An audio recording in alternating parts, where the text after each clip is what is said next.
This meeting is now being recorded.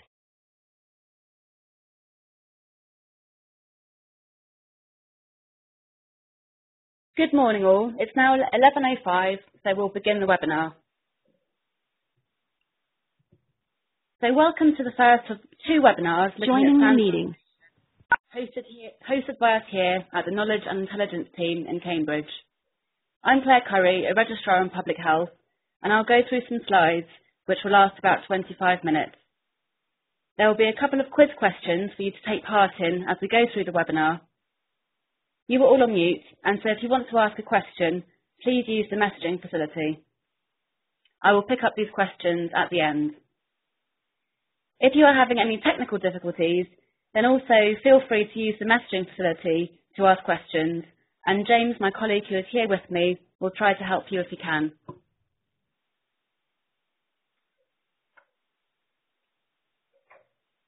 This webinar is intended to be an introduction to standardisation. By the end of the session, I hope you will understand what standardisation is, explain why we use it in health using examples, understand how to interpret measures of standardisation, understand some areas of debate associated with standardisation, and have an idea of where to find a Leaving the tool to help meeting. standardise rates. Joining the meeting. In the second of the webinar this afternoon, we will look in a little bit more depth at calculating standardised rates and some of the more technical considerations.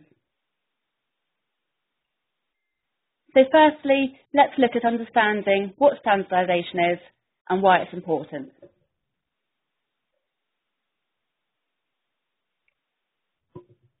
Comparing disease frequencies between populations is fundamental to public health practice, and data describing the burden of death and disease to populations is commonly presented using standardised measures. Using standardisation helps us make meaningful comparisons between populations. In public health, we commonly use rates as a way of measuring death and disease. Rates can be calculated as crude rates, age-specific rates, or standardised rates. It's useful to understand how standardised rates differ from crude and age-specific rates. A crude rate is quite simply the total number of events in a defined population divided by the total number of people in that defined population. A crude rate does not take account of or adjust for any other factors, but does reflect the total burden of death or disease in a population.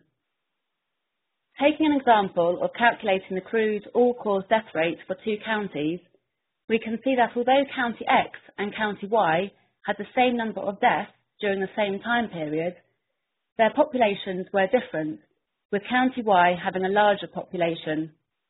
This gives a lower crude death rate in County Y. From this, we can see that crude rates measure the overall burden of death or disease in a population and does take account of differences in population size, but does not take account of or adjust for differences in the age structure of these two populations. Disease or death rates can be calculated for specific age bands as age-specific rates. The age bands can be defined in whichever way is most appropriate for your purpose. However, it is usual to choose age bands of the same width, for instance, single year, 5-year, 10-year, or even broader age bands. In this example, we have calculated age-specific rates for County X. We saw on the previous slide that the crude rate for County X, which gave us the overall crude death rate of 796 deaths per 100,000 of the population. We can see here that the age-specific rates give us more detailed information about how the death rate differs across the age bands. So we can see that there is a higher age-specific death rate in infants, and then unsurprisingly increases in the older age band. A limitation of age-specific rates is that the large number of figures generated can be difficult to interpret.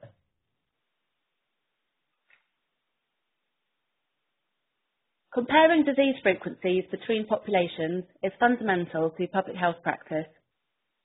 Standardisation is widely used to summarise rates of death and disease. in different populations. And it does this by summarising the rate of death or disease into a single figure, taking account of variations in age and sex structure and potentially other factors in the population. This helps ensure that meaningful comparisons are made.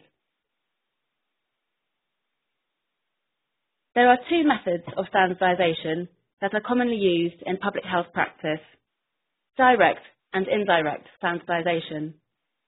In direct standardisation, the age-specific rates of the study population are applied to the structure of a reference population.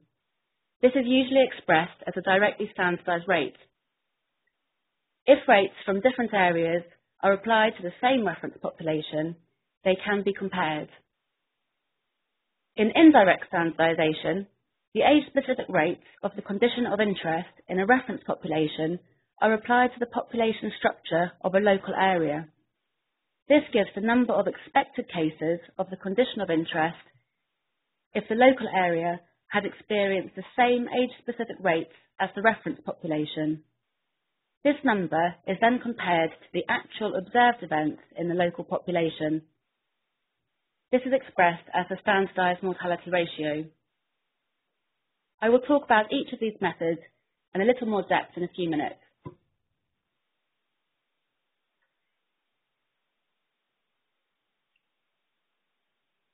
Here are population pyramids for Christchurch and Newham. Christchurch is one of the oldest in the country, and Newham one of the youngest. By looking at these two very different population structures, it is immediately apparent that population age structure will influence the rate of disease observed in a population. If we consider deaths from cardiovascular disease, which more commonly occur in older age groups, we would expect there to be a greater crude death rate in Christchurch and a lower crude death rate in Newham. However, if we take account of the age structure using direct standardisation, we can make a fair comparison of cardiovascular death experienced by these areas. In standardisation, we account for different age and sex structures of populations by making use of a reference population. A reference population is a hypothetical population. It can be useful to give thought to the choice of reference population, as the choice will affect the magnitude of the standardised rate. For instance, if you are calculating a directly age-standardised cardiovascular death rate, the standardised rate will be higher if the reference population places more weight Joining the meeting. on age band. John Battersby. Because the reference population is hypothetical, the directly age-standardised rate generated is a hypothetical rate and has no relevance to the burden of the condition of interest observed in the population. If a reference population is used, which has a similar structure to the study population, the standardised rate would be a closer reflection of the burden of death or disease which the population has experienced. Reference population selected, Leaving the meeting. an entirely artificial population, a population based on one or the sum of the study groups, although this is not commonly used, or a standard population. So these are recognised reference populations, such as the European standard population or the world standard population. The European standard population has recently been updated. The previous version had been published in 1976, with the updated version published in 2013. This is important to be aware of, as standardised rates calculated using different versions of the European standard population cannot be compared. This chart shows the difference in age structures of these two versions of the European standard population, with the 1976 ESP on the left and the 2013 ESP on the right. You can see that the 2013 ESP has a greater proportion of the population in older age bands. The oldest age band in the 1976 population was 85 and over, but in the 2013 ESP there are two additional upper age bands, a 90 to 94 age band and a 95 plus age band. The purpose of these changes was to reflect the ageing population. I will discuss a little bit more about the change to the ESP in a few slides' time, and we'll discuss in a little more depth the upper age bands in webinar 2 this afternoon. So here's our first quiz question. So I'm now going to put a poll on your screens, and I'd like you to answer this question. So which of the following statements is false?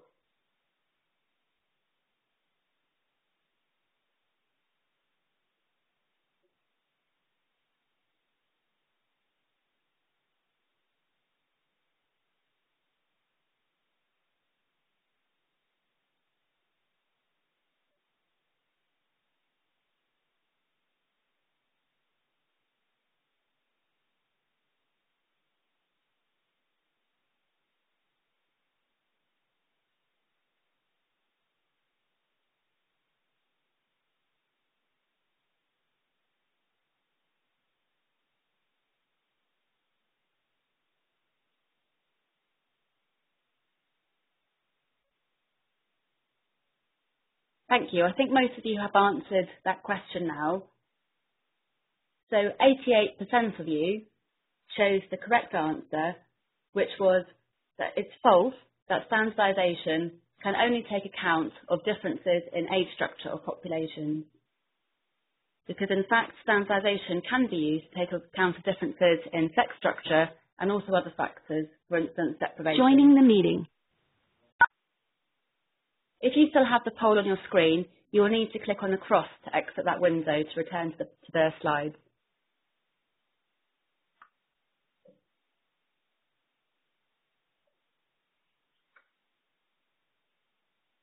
So when is standardisation used?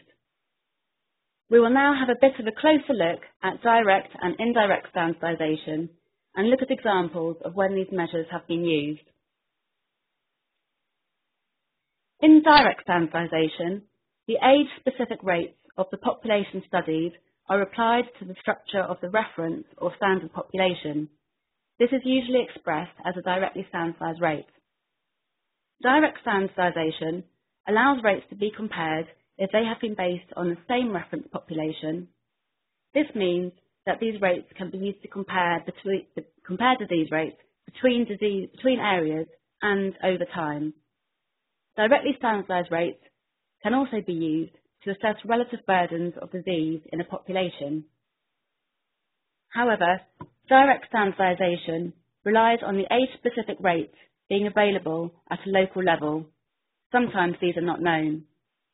If there has been a small number of events of interest in the local area, this can lead to a standardised rate which is not reliable. And as previously mentioned, directly standardised rates are hypothetical and so do not reflect the actual burden of death or disease experienced by that population. So where have directly standardised rates been used? You may be familiar with our Longer Lives website. Longer Lives presents directly standardised rates for overall premature death as well as for the 4 main causes of premature death: heart disease, cancer, lung disease and liver disease.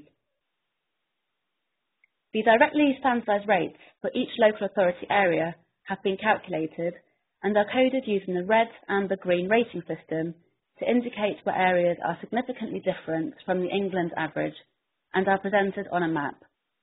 This display is useful and an intuitive method for comparing areas and helps us to understand these directly standardised rates.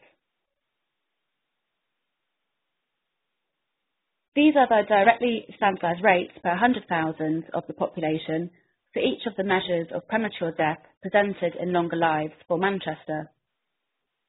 We can interpret the directly standardised rate for overall premature death by saying that the directly age-sex standardised Leaving rate the meeting. for premature mortality in Manchester is 586 per 100,000 of the population.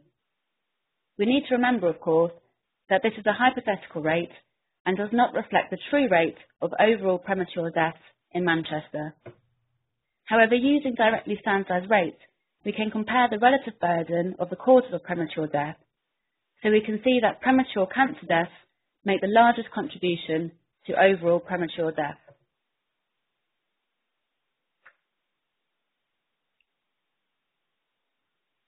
Some indicators presented in the Public Health Outcomes Framework also use directly standardised rates per 100,000 of the population. This indicator is the death rate from communicable disease in men. Upper-tier local authorities in the east of England are presented. As we know, directly standardised rates allow us to compare areas, and the RAG weighting system has again been used here, using the England average as the benchmark to compare against.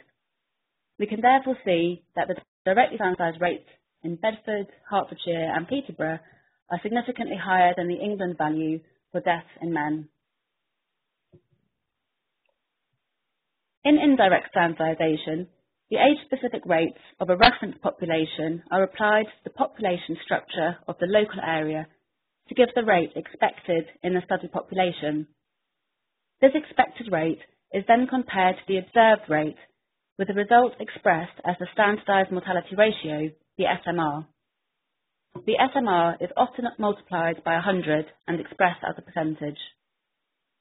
If the SMR is 100, this means that the rate in the local population matched the rate expected by applying the age-specific rates of the reference population to the local area.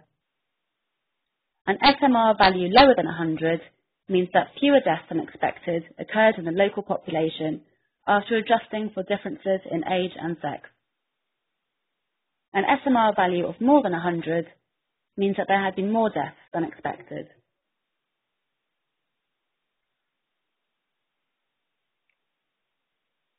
Indirect standardisation does not require knowledge of local age-specific rates, but instead requires the structure of the local population to be known. Leaving the meeting. The total number of events in the population in order to calculate the SMR. SMRs are fairly simple to interpret. However, using indirect standardisation, the SMRs for local areas cannot be directly compared. For instance, if Cambridgeshire had an SMR of 89 and Hertfordshire had an SMR of 79, it can be said that both areas had a lower than expected number of deaths by approximately 10 and 20% respectively compared to the reference population. However, no assumptions can be made about the actual difference in the mortality rate of Cambridgeshire and Hertfordshire. In addition, SMRs give no indication of the actual burden of disease in a local area. If we had an SMR of 300, we could say that the death rate in this area was 3 times higher than expected. So where has indirect standardisation been used? Indirect standardisation is used in measures such as summary hospital mortality indicators, or SHMIs. SHMIs usually take into account more factors than just age and sex, for example, diagnoses or comorbidities, in an attempt to identify hospitals where death rates are higher than would be expected, as a signal to show where further investigation may be needed. In this example, the SHMI has not been expressed as a percentage, and therefore 1 is where the expected number of deaths match the observed. On this funnel plot, the hospital trusts which fall above the upper 95% confidence limit are outliers, and these trusts have a SHMI which is considered higher than would be expected by chance alone if they had experienced the same death rates as the reference population, taking account of age and sex and any other factors accounted for. It is useful to remember that this method is valid for comparing trusts to the standard population, but is less useful for comparisons between trusts. So on to our next quiz question. I'm again going to put a poll on your screen to answer, to compare death rates between 2 local authorities, is it better to use indirect standardisation, direct standardisation, or neither?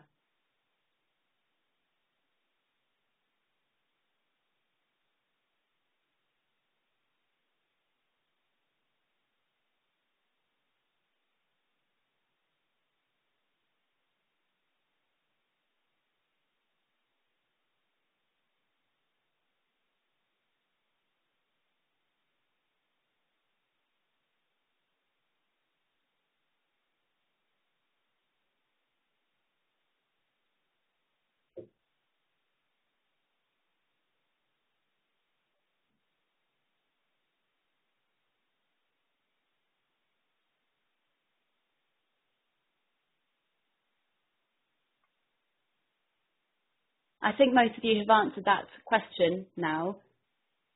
So 88% of you got the correct answer, which is direct standardisation. So direct standardisation is more useful when you want to compare two areas.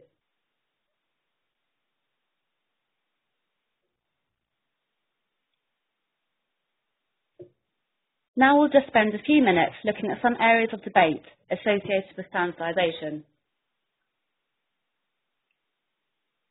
I have mentioned that the European standard population has recently been updated from the 1976 to the 2013 ESP. There have been opposing views as to whether or not revising the ESP has been a good idea, and it has been the subject of intense debate, particularly between academics and those working in practical public health. Eurostat, the statistical office of the European Union, set up a task force in 2009 which recommended, after discussion with various committees, to release a new version of the ESP. The rationale for the review was the ageing population. The Office for National Statistics consulted on the implementation of the 2013 ESP. The Faculty of Public Health responded to this consultation, as did many others. To highlight and debate the pros and cons of the new European standard population, the London School of Hygiene and Tropical Medicine hosted a seminar to air these views. In this debate, the case against updating ESP was outlined, arguing that the purpose of standardisation is to make comparisons, including historical comparisons. Updating the ESP compromises our ability to do this, as we can only make comparisons if we use the same reference population. The 2013 ESP has increased the directly standardised rates of conditions affecting older age groups, and so time series where the ESP used is not consistent are not valid.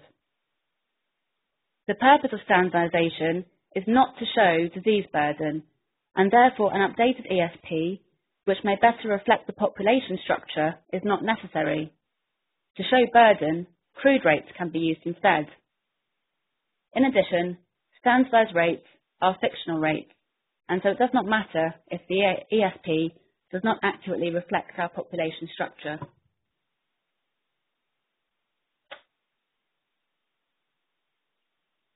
So what do proponents of updating the ESP argue?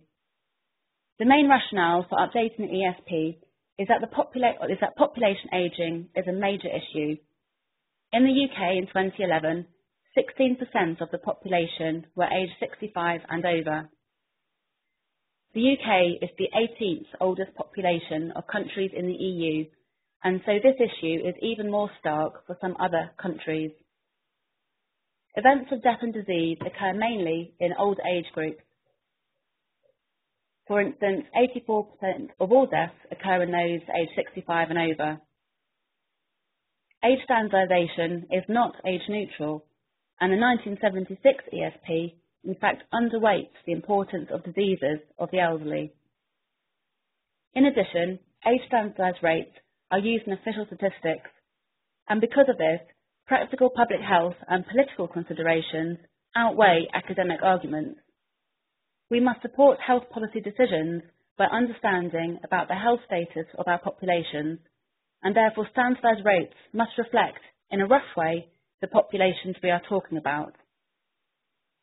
Proponents also argue that if the change had not been made now, the situation to update the ESP would only have become more urgent.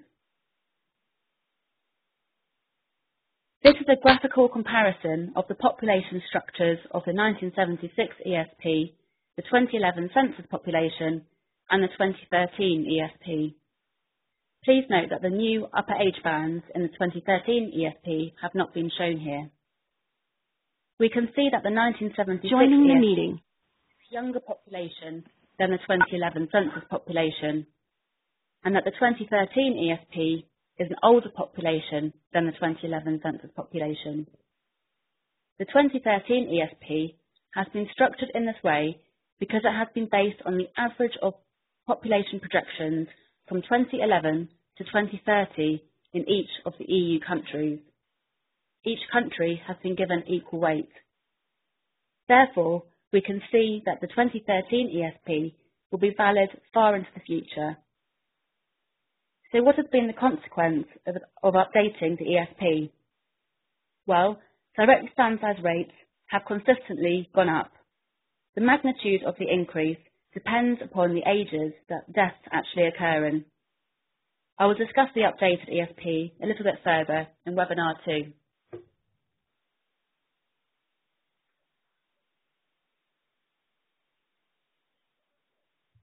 The NHS resource allocation formula is used to determine levels of resources allocated to the health economy in local areas. This allocation is made using a formula which considers the age structure of each local area, and an adjustment is made using a measure of need. This adjustment is based on the standardised premature mortality ratio, which aims to assess need whilst taking into account the age structure of the population, as this has already been accounted for separately. We have discussed that SMRs should not be compared directly with each other, only with the standard population. So despite this inherent bias, it is interesting that SMRs are used in the resource allocation formula. There is debate over whether age or deprivation drives need for healthcare and what should be taken into account in determining resource allocation. For most conditions, mental health excluded, age is a far more significant determinant of morbidity and mortality than deprivation. But health communities grappling with some of the highest burdens of chronic illness and disability serve ageing more affluent areas. So where should resources be allocated? Well, there is no right answer, but there are some very interesting blogs written on this topic if you want to read more about it. Joining the meeting. So on to our next quiz question. I'll put another poll on your screens now to answer, what effect has the 2013 ESP had on the directly standardised breast cancer incidence rate?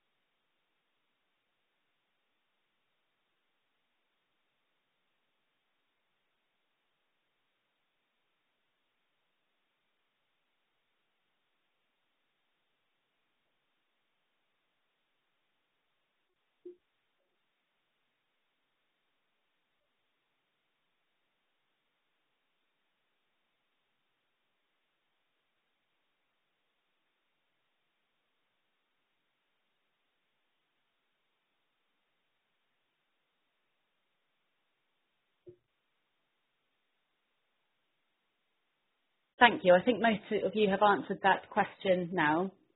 So 59% selected the correct answer, which was that the directly standardised breast cancer incidence rate has actually increased since implementation of the 2013 ESP.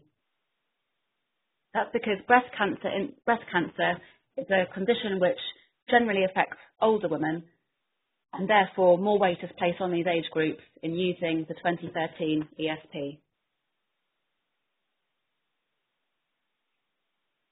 Another quiz question. In your view, do you think that the 1976 ESP should have been revised?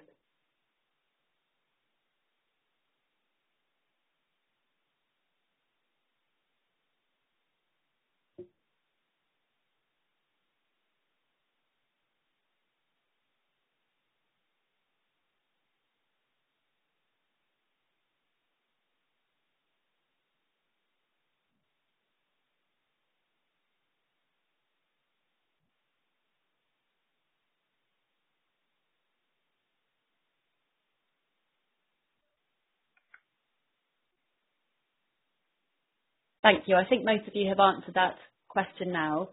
So, in fact, 83% of you think that yes, it should have been revised. There's no right answer for that question, so that's really interesting to hear.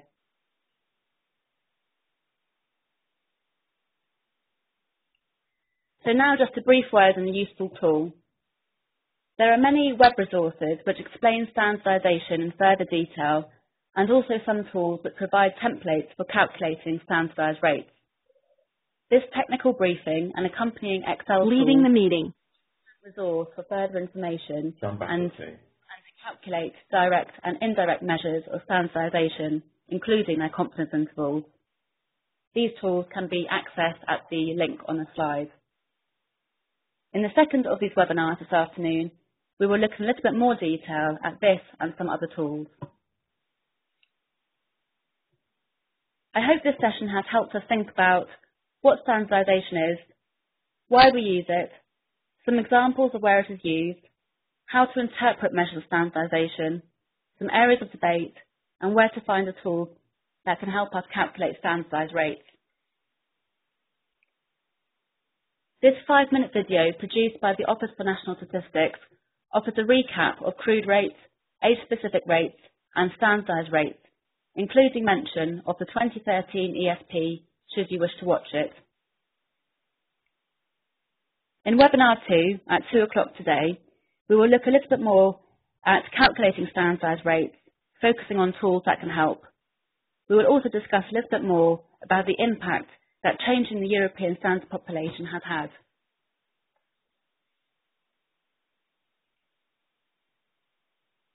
So if you have any questions, please do type them into the messaging facility on your screen, and I will try to pick those up now. I will just wait here for a couple of minutes to allow you time to ask any questions that you have.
Okay, so I don't think there's very many questions coming through at the time being, but just to say that the slides will be circulated.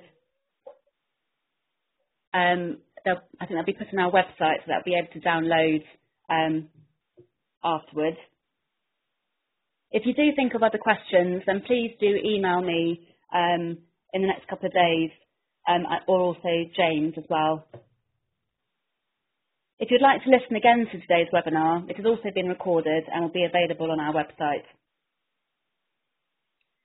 So finally, if you could help us gather a little bit of immediate feedback on your experience of the webinar format, that would be very helpful. This is our first time of trying a webinar format. I'll just put a poll on your screen for that.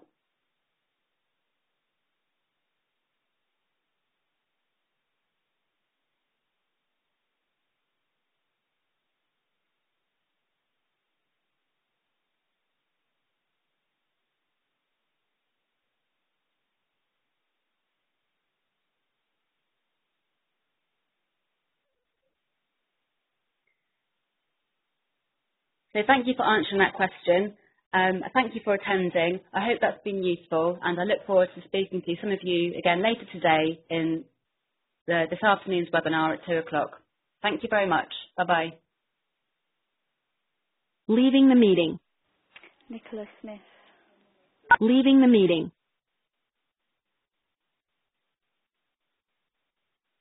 Leaving the meeting. Michelle Van Dyke.